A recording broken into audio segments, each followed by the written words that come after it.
On this week's 51%, we speak with award-winning international reporter Amanda Sperber to learn how foreign correspondents can better serve the communities they cover.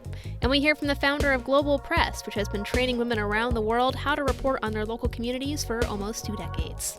All stories are women's stories, and finding ways to advance a journalistic narrative that includes women is super important. I'm Jessie King. It's all up next on 51%.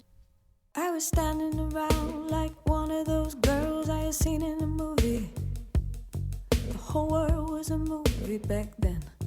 I had my sunglasses on, I wanted to be seen without seeing shy Lolita. I wasn't really in it, I didn't really get it.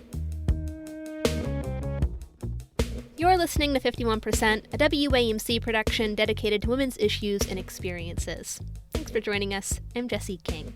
Today we're bringing you a pair of interviews with 2 very accomplished women journalists. Amanda Sperber is this fall's James H. Ottaway Senior Visiting Professor of Journalism at SUNY New Paltz in upstate New York. Sperber is a multi-award-winning foreign correspondent and investigative journalist whose work has appeared in a range of publications, including Al Jazeera, The Atlantic, and NBC. Her extensive reporting on U.S. airstrikes in Somalia prompted the military to admit to its first civilian casualties since starting the strikes in 2007, and led to the implementation of a formal protocol for reporting civilian deaths. She also won the One World Media Award for her coverage of sexualized violence in South Sudan's civil war.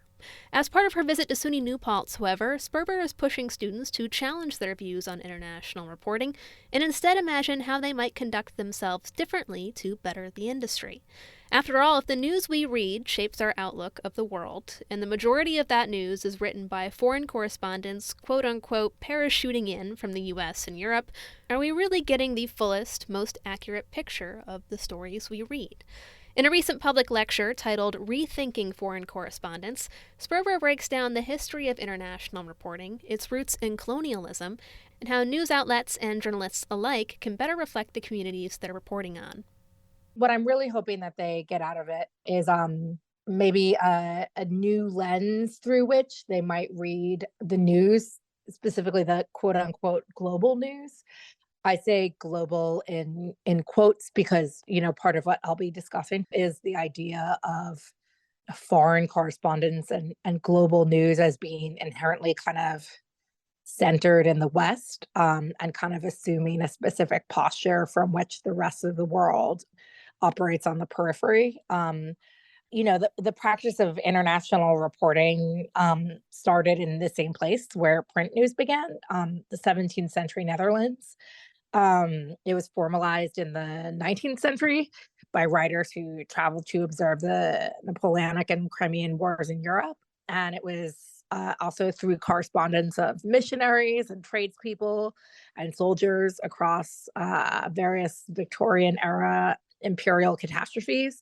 So it's a 100-years-old craft that has shifted, but in many ways is largely unchanged. It's mostly carried out by white English-speaking people who reflect the news that they see, what they see as quote-unquote news, and reflect it back to their audiences in sort of a dominant space. And that's something I think that really needs to be changed, in part by, of course, like diversifying the industry, but I think also in terms of, the lens through which reporting is carried out. Okay, so tell me a little bit more about, how you feel the industry as a whole can work to remedy that. Like, is it a matter of hiring more local journalists? Is it a matter of hiring more diverse journalists across the spectrum? What would help us get more stories sort of out of that Western perspective? So I think it's, in part about diverse stories. But I think, it's also in part about like challenging paradigms and norms. For example, we've been, reading examples in class of best practices, I think, of what's considered global correspondence. And for example, we've read The Other Afghan Women, which was a 2021 article in the New Yorker about the women in rural Afghanistan, which is the vast majority of the country, who felt that life was more bearable under the Taliban after the US left. We also read a dispatch from the Washington Post from Botswana about people who were frustrated with the conservation of elephants because they're destroying their livelihoods. So I think looking more at, journalism that challenges expectations and challenges kind of the discourse of the powerful is, really what's important. And, one of the ways that that's achieved is absolutely through, diversification of who carries out the reporting. But another way that I think that's achieved is through, a wider education of like journalists, no matter who they are, about, what we assume as is fundamental.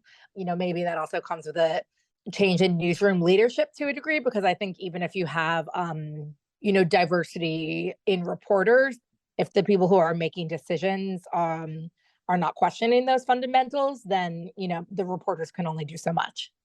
You mentioned you've been going over best practices with your students. I guess, for individual reporters out there who might be in this situation, what makes a good foreign correspondent? What are some of those best practices? Definitely work with people that you trust, acknowledge that you are not the expert, and, let your work be guided by people who are experts. And those are generally people that are from the country. Make sure that you empower them to tell you when you're wrong. Make sure that it's clear to them that they don't need to tell you that they're not there to serve you, that they're there to, make sure that you've really set up a equitable partnership with the people that you're working with that are from the place. I think, a lot of times you end up working with quote unquote people that are like fixers or translators that are treated more like waiters and waitresses. And, I think I really try to make sure that they're elevated to positions where they're co-reporters and co-producers and playing a role in really like shaping the story. The way that you accurately reflect what's happening is by first like really submitting to the fact that you don't know a lot. And from that place of like kind of acknowledge of ignorance is where you can best like start from. I'd like to talk to you a little bit about safety. I know the Committee to Protect Journalists says that, at least 33 reporters and media workers have died so far in the Israel-Hamas war. And I think international reporting is something that often gets painted as a very dangerous position. As someone working in that field, do you feel that things are more dangerous today? And what are the things that you do to protect yourself? I mean, I think journalism is more dangerous today than it has been. And, I think that there was a time, a few decades ago where you could be in a war zone or in the midst of something that was quite spicy. And if you had your press flak jacket on, you would be kind of allowed to bear witness. And that's not really possible today. I think, that's definitely, been the result of demagoguery. I don't know if that's a word, but a lot of kind of strong men and women kind of speaking about the press as parties to conflicts and turning people on the press, I think, turning the population on the press. So I think that has, made the press less safe. And yeah, I don't think that's just international reporters. I think that's reporters in general. Like people are more eager to target someone who is looking to report what's happening. And that's definitely a real shame and has certainly made the profession more dangerous. Abroad, it's largely the same thing I think that I would do here, maybe in a different extent, but it's being super aware of my surroundings, making sure that I have all the information I can, working with people I trust. Yeah. If it's all right, I'd like to ask you a little bit about how you come up with your story ideas. I'm currently working towards a master's in journalism, so I've been, very acquainted with the process of making pitches over the past few months. But, I was wondering sort of like how you go about the pitching process and how you develop maybe like a kernel of idea into what becomes like a full-blown story. For sure. I mean, I think when it comes to international reporting, ultimately, spending time in a place, ideally living there is the way forward. Because I think then you, I'm pretty much regularly in touch with people in Kenya and Somalia over WhatsApp, Signal, multiple times a day, every day, and numerous other countries too. But those are kind of the two main ones, I would say. And I think because of that, you end up with tips, you end up running, ideas off people.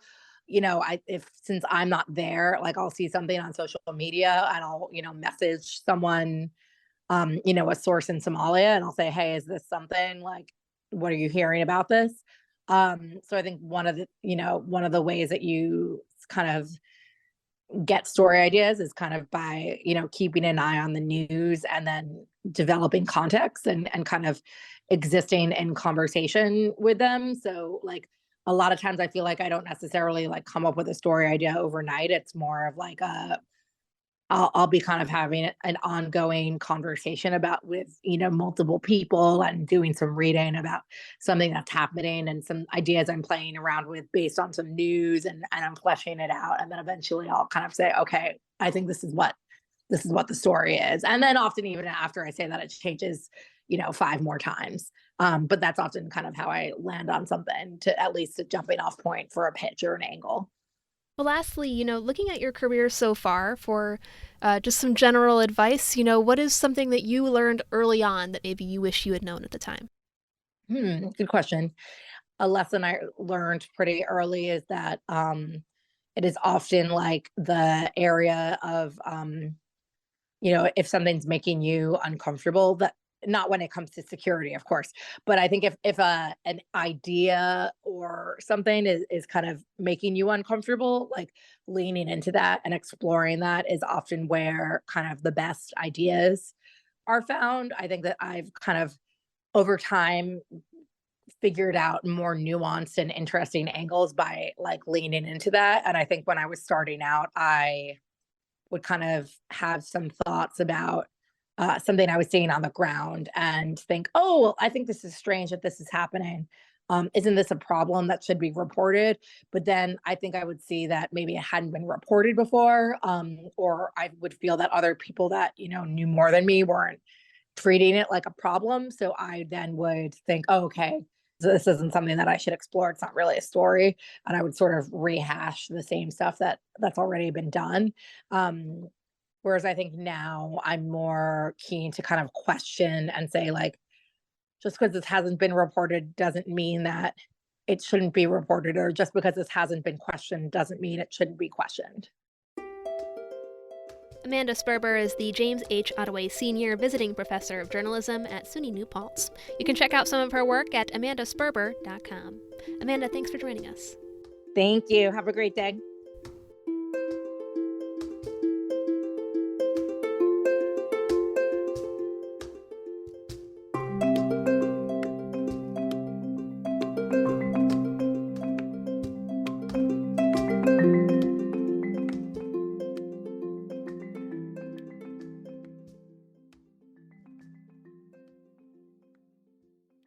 Our next guest has been putting Sperber's message into practice for almost 20 years. It's no secret that newsrooms around the world are struggling to stay profitable and maintain their audiences, and the number of local news outlets has been on the decline for decades. But for the same reasons Sperber just mentioned, Cristi Hegranes firmly believes the future of journalism is, in fact, local. Hegranes is the founder and executive director of Global Press, an independent news organization training women around the world how to report on their local communities. Since its founding in 2006, Global Press has established news bureaus in 14 countries, including Argentina, Haiti, Zambia, Cameroon, Nepal, and Zimbabwe. In addition to helping these countries boost their output of local, dependable journalism, Global Press diversifies newsrooms and gives women a chance to establish lifelong careers in news. Earlier this year, Hegranes published a book about the organization's model and theory of change called Byline: How Local Journalists Can Improve the Global News Industry and Change the World. She says by embracing local reporters, newsrooms can better ensure accuracy, publish diverse stories, and regain trust with their audiences. My story in journalism begins from the time I was a little girl. All I ever wanted to be growing up was a foreign correspondent. That was like goal number one for me, was traveling the world, telling its stories. I finally got that chance at a pretty young age when I was in my early 20s. I managed to turn a classroom assignment in my master's program at NYU into the opportunity to go to Nepal to report on some women's health issues going on during the Civil War. And it was that first trip, just a few days into that first trip, actually, when I really realized I was the wrong person to be telling the stories. I lacked the social, historical, political, linguistic context, didn't speak the language. And somehow it had never occurred to me that those were not my stories to tell. I think that, the discipline of foreign correspondence presumes, right, that elite outsiders can travel anywhere in the world and just get those stories. And it really just occurred to me in what was a pretty heartbreaking realization, actually, that, these were just not my stories to tell. I had a very fortunate experience where I found myself in a small village working with an incredible woman named Pratima, who was, she spoke a little English and was, helping me try to understand some of the just, truths and realities of Nepal in that moment. And in a moment of kind of journalistic desperation, I quite literally handed her my notebook and my pen. And I said, "You write it." And she did. She took a couple of days to do it, but I had her words translated when I got back to Kathmandu a while later. And that was really the realization that what she had produced was absolutely a piece of journalism. And so the idea became, what if we could change the storyteller of record? What if a new global correspondent was in charge of the stories that we hear and understand about the world? And from there, the idea for Global Press was born. And we've been around for over 17 years now. And over the course of the last 17 years, we have trained hundreds of local women to be professional feature and investigative journalists across some of the least covered parts of the world. That's cool. So tell me a little more about how exactly your model works. So the way that our model works is it's not just a training, it is a super intensive, high quality professional training program that leads directly into full-time employment. And from there, local women go to work in our independent bureaus across the world, and they're able to produce feature and investigative stories that the world would likely never otherwise hear, or they're telling stories very differently than we typically find them in legacy media. I think too often it's so easy to lament the poor quality of journalism in the world today without really coming to terms with the fact that most journalism jobs are actually poor quality employment. So at Global Press, we really pride ourselves on providing, strong living wages, salaries, health benefits, paid time off, 16-week maternity leave programs, and access to our industry-leading duty of care program. So all of our reporters produce stories for our multilingual publication, Global Press Journal. And from there, Global Press Journal has dozens and dozens of publishing partners around the world, from, Quartz Africa to PBS NewsHour here in the United States to really teeny tiny local rural broadcasting radio stations in the middle of the Democratic Republic of Congo. So we really prioritize getting these stories out, both in the reporter's local community, but also in English to a global audience. I guess, why do you feel this is particularly a good opportunity for women? You guys only train female reporters. How does that, I guess, shift the overall narrative in global news? To me, narrative change in journalism looks like a couple of things. One is absolutely thinking through who is telling that story and what is the lens through which they're telling the story, right? People ask me all of the time, "Oh, why women? Why does Global Press only train women journalists?" And I think that's the first lens that we really need to think about, right? Is the identity of the reporter. We also think a lot about sourcing, right? Who is a qualified source in a story? I think, Haiti is a great example of this, right? If you look at news coverage from Haiti, it is 99.9% of the time going to be about some climate disaster, some political disaster, presidential assassination, gangs, violence, etc. Look at who is a source in those stories from Haiti. Typically, French or Canadian or American NGO workers. Typically, those are the sources because that's who the journalist has access to, because the journalist probably doesn't speak French or certainly probably doesn't speak Creole, right? And this is an important point because who the journalist has access to actually sends some really powerful signals to the reader, right? We're not actively quoting Haitian change makers, Haitian people on the ground, Haitian lawmakers, not because Haitians have no agency, not because Haitians aren't doing anything to build a better future for themselves, but because the journalist doesn't have access to them. So we reinforce this stereotype, this narrative that, oh, Haiti relies only on international aid and Haitians are, agency-less people, et cetera, which is 100% not the case. So by shifting power into the hands of the local journalists and being able to quote and feature local people in their storytelling, we are really providing audiences, both locally and internationally, a powerfully different portrayal of the world.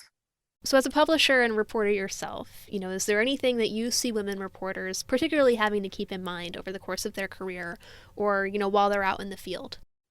I think across the world, we are seeing a rise in authoritarianism, rise in mis and disinformation, rise in violence against journalists, whether it's physical threats, online threats that are particularly pervasive for women in journalism. The International Women's Media Foundation new statistics tell us that more than 70% of women in journalism face serious online harassment. It's now a primary driver of women leaving the field. Those risks are pretty global, and they have the capacity to be pretty detrimental to our entire field. We need more women's voices in newsrooms. And not to tell women's stories, I think all stories are women's stories, and finding ways to advance a journalistic narrative that includes women change makers, women leaders in all stories, whether it's a story about healthcare or climate or education or elections or whatever it is super important. You emphasize in the book that the future of news depends on local journalism, even though the number of local news deserts, at least here in the U.S., is on the rise. Outlets are either being bought up or consolidating, or they're cutting jobs, or sometimes they're just closing altogether. I guess what exactly does that future look like to you? Where does local journalism factor in the overall future of news as an industry and as a business? Local is the most important thing that journalism can do right now, right? Getting journalists who have the access, the proximity to tell stories differently, it makes all the difference for a couple of reasons.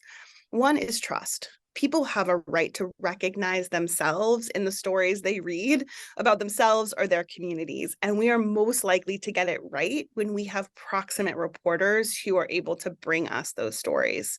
It also means that we don't decide what the story is before we get there, right? I use a bunch of examples in the book of, folks I know around the world who have worked as fixers, and they get emails from, people in the US or Europe saying like, hey, we're coming, to this place, whether it's Haiti or India or wherever, to do X story.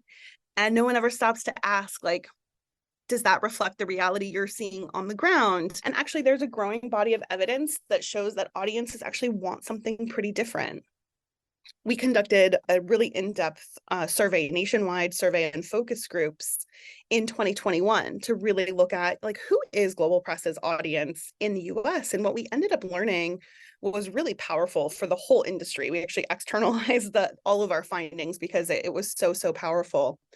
I think legacy publishers have forever sort of assumed that there was a low appetite for international news. Turns out, it's not that people don't care about the world, it's that they don't really care for the way the world's stories are being told. People are really fatigued by victim and disaster-centered narratives, and they sense, rightly, that they're not getting the whole story.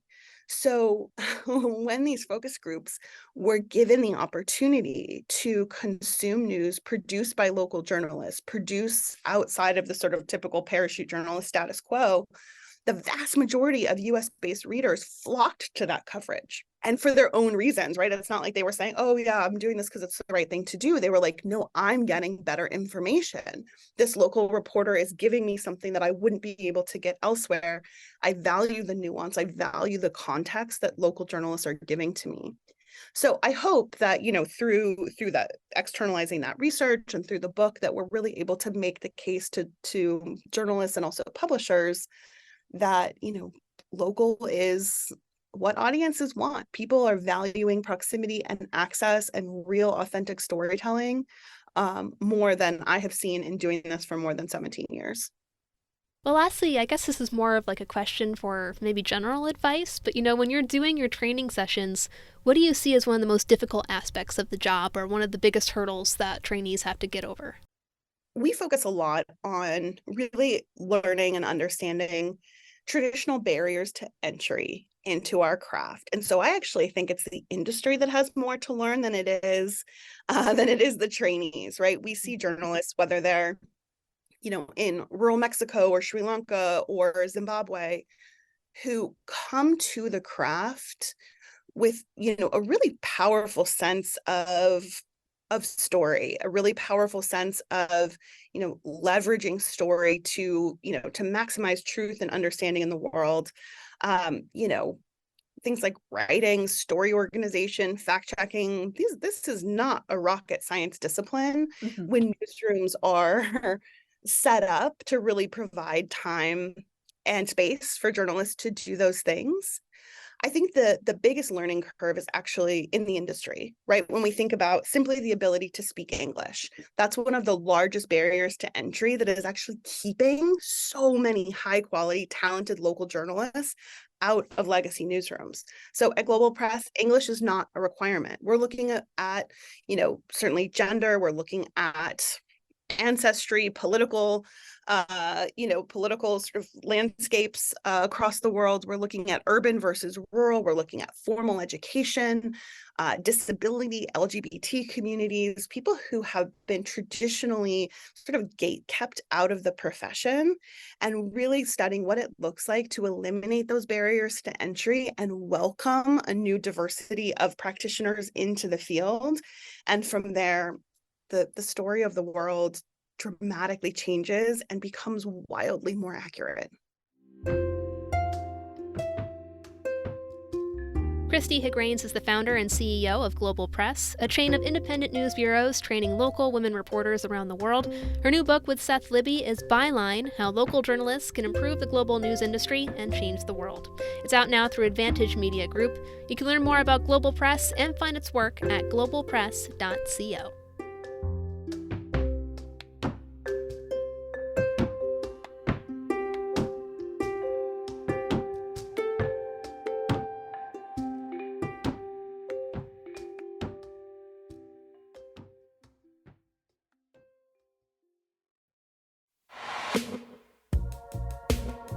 You've been listening to 51%. 51% is a national production of WAMC Northeast Public Radio in Albany, New York. It's produced and hosted by me, Jesse King. Our associate producer is Jody Cowan, and our theme is Lolita by the Albany-based artist Girl Blue. Just a reminder that you can listen to 51% anytime at WAMCpodcast.org or wherever you get your podcasts. And you can stay in the loop on all of WAMC's shows by signing up for our weekly newsletter, Airwaves, at WAMC.org.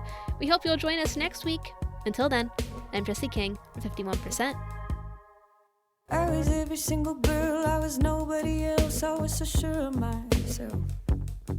I was 15 and a half, he was a hollow laugh, and I lost my cool.